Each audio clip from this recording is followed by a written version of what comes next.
धन्यवाद धन्यवाद महोदय। आपने मुझे बजट पे बोलने का मौका दिया। जब ये बजट आ रहा था तो उत्तर प्रदेश की नौजवान, किसान, हमारी आधी आबादी, महिलाएं और समाज का हर वर्ग बड़ी आशा और उम्मीद के साथ था कि सरकार उनके अच्छे भविष्य के लिए कुछ ना कुछ अच्छी स्कीम लाएगी, गरीबों के लिए, मजलूमों के लिए कुछ ना कुछ ऐसा करेगी जिससे उनका जीवन अच्छा हो सकेगा। लेकिन मैं कह सकता हूं कि सरकार बजट जो लेकर आई है उसमें आंकड़ों के अंदर पूरा खेल आंकड़ों का है। मान्यवर, इसके अंदर हर साल की तरह से इस बार भी कहा गया, पहले कहा गया कि 7 लाख करोड़ का हम लोग बजट लेके आ रहे हैं, उसके बाद कहा गया कि 8 लाख करोड़ का लेके आ रहे हैं, अब के कहा कि हम 9 लाख करोड़ का बजट लेके आ रहे हैं। लेकिन मैं नहीं कह रहा हूं, सरकारी आंकड़े कह रहे हैं कि आपने कुल पिछले वित्तीय वर्ष के अंदर जब 8 लाख करोड़ का बजट आप लोग लेकर आए थे तो केवल 3 लाख करोड़ रुपए ही आपने बजट के अंदर खर्च किया है। केवल 36% बजट आपकी सरकार ने खर्च किया। ये सिर्फ आप आंकड़ों के जाल में जनता को फंसाते हैं और लोगों को ये दिखाते हैं कि सरकार इतना बड़ा बजट लेकर आ रही है और आपके हित के काम कर रही है। आपने बजट के अंदर कहा कि हम लोगों ने प्रति व्यक्ति आय जो है वो 2016-17 के 54,564 के मुकाबले पे 1,09,844 कर दी।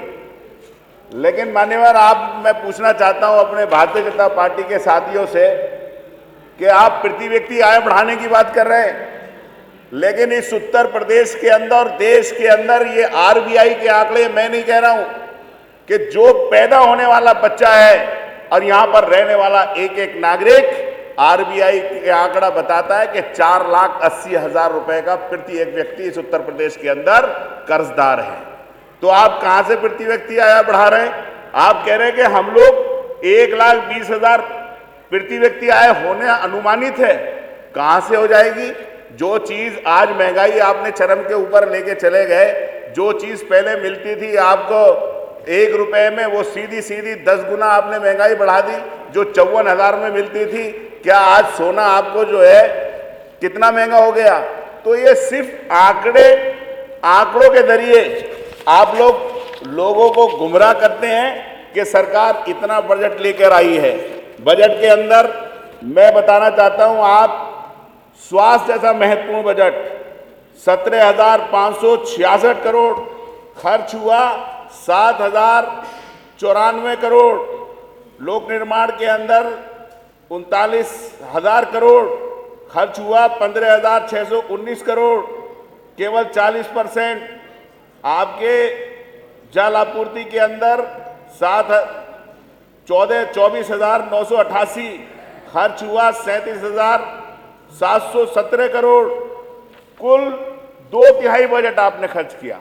अब क्या आप बजट कर रहे हैं? जो ये बचा हुआ बजट है उसे इकट्ठा करेंगे, केंद्र राशि इकट्ठा करेंगे, जो टैक्स होंगे वो इकट्ठा करेंगे, और अगली बार वो तो तुम करने वाले हो नहीं, आपके हिस्से में आने वाला नहीं। जो आखिरी बजट है आपका, हो सकता है कि आपके फिर आप वो कह देते कि हम भी $1 ट्रिलियन की इकोनॉमी बना देंगे। तो ये इस बजट के अंदर इन्होंने नौजवानों के लिए क्या किया? जो नौजवानों के लिए इन्होंने कहा कि हमने बेरोजगारी जो है 2.24% रह गई, सारे लोगों को रोजगार दे दिया। सदन के अंदर मंत्री जी खड़े होते हैं, मंत्री जी खुद 2025 के अपने जवाब में कहते हैं कि 5 वर्षों में सेवा योजन पोर्टल के ऊपर 24,99,849 बेरोजगार लोगों ने उसके ऊपर रजिस्टर्ड करा रखा है। तो मान्यवर, आप मुझे बता दिए कि कैसे 2% रह गई। ये तो सीधा सीधा एक इतना बड़ा झूठ नौजवानों को गुमराह करने के लिए। आपने बेरोजगारी भत्ते जैसा कोई इंतजाम नहीं किया।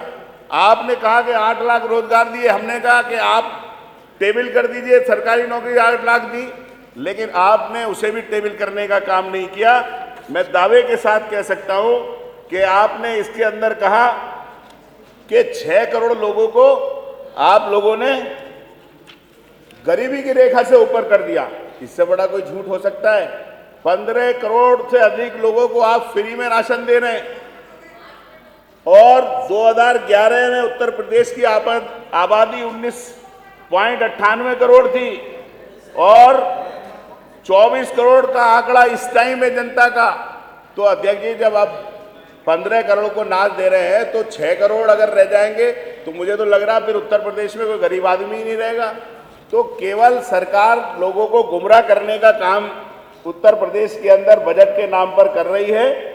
और जहां किसानों की बात करते हैं, आपने कहा कि किसानों की आय दुगनी कर देंगे। खुद मुख्यमंत्री जी बैठे, हमारे महेंद्र सिंह जी विधायक, इनके क्षेत्र के अंदर हसनपुर चीनी मिल आती है, मंत्री जी भी बैठे।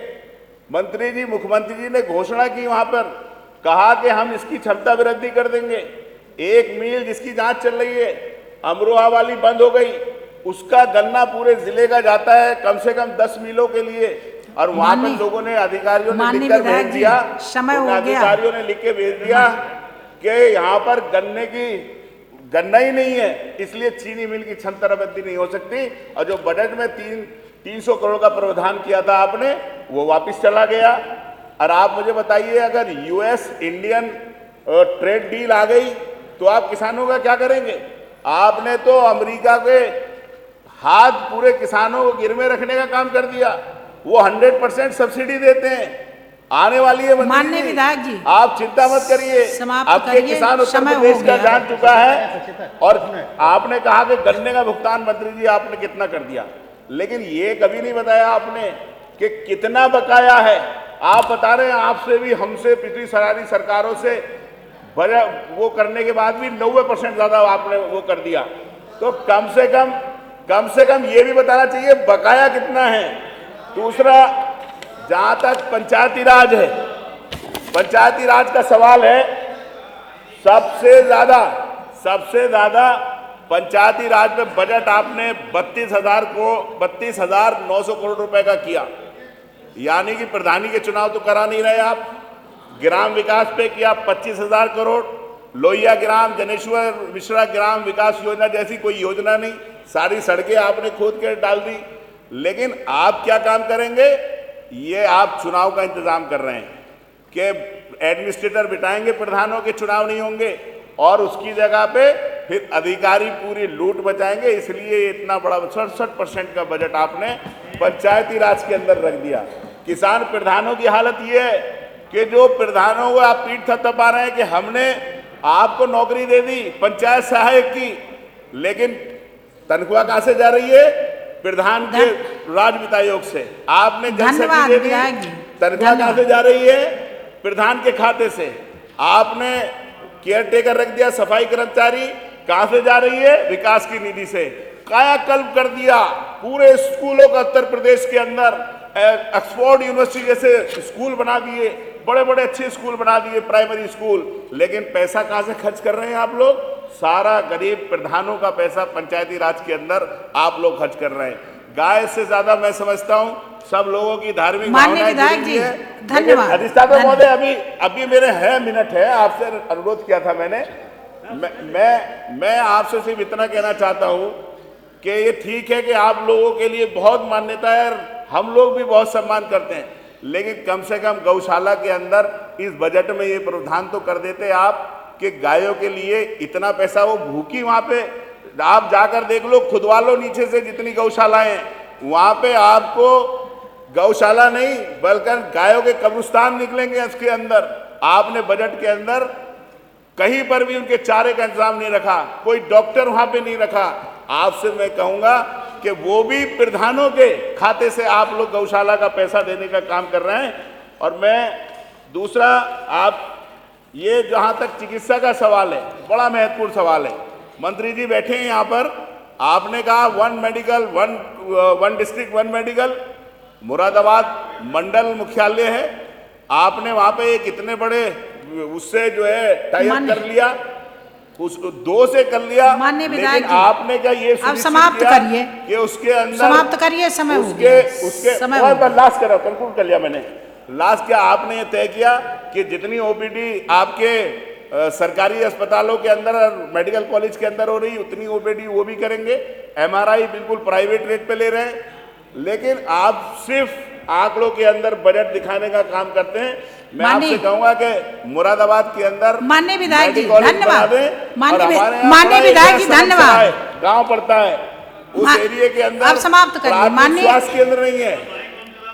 माननीय विधायक राज प्रसाद उपाध्याय जी, माननीय विधायक राज प्रसाद उपाध्याय जी और विधायक जी धन्यवाद। जहाँ तक देखो शिक्षा के क्षेत्र में आप मान रहे हो कि अच्छे विद्यालय, अच्छी शिक्षा आप खुद मान रहे हो ना। आप सुन तो भारत माता की, भारत माता की। माननीय अधिष्ठाता महोदया, मैं आपका कोर्स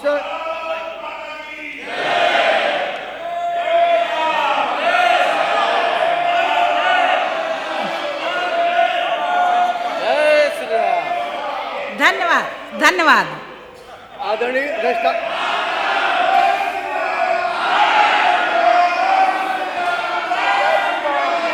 जय श्री राम, बैठ जाओ बैठ जाओ, जय श्री राम, बैठ बैठ जय श्री राम। बैठ जाओ विधायक, बैठ जाओ अब बैठ जाओ, बंदे बंदे बैठ जाओ बैठ जाओ।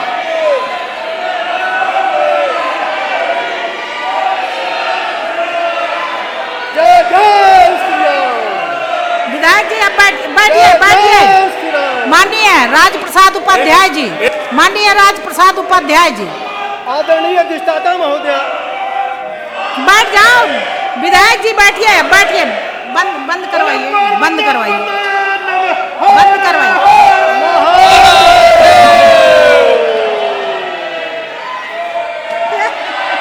बैठिए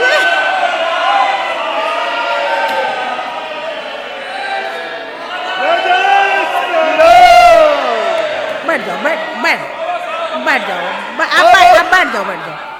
माननीय विधायक राज प्रसाद उपाध्याय जी, नहीं बैठ जाइए। देखिए 10 मिनट से ज्यादा आप बोले, 10 मिनट से ज्यादा।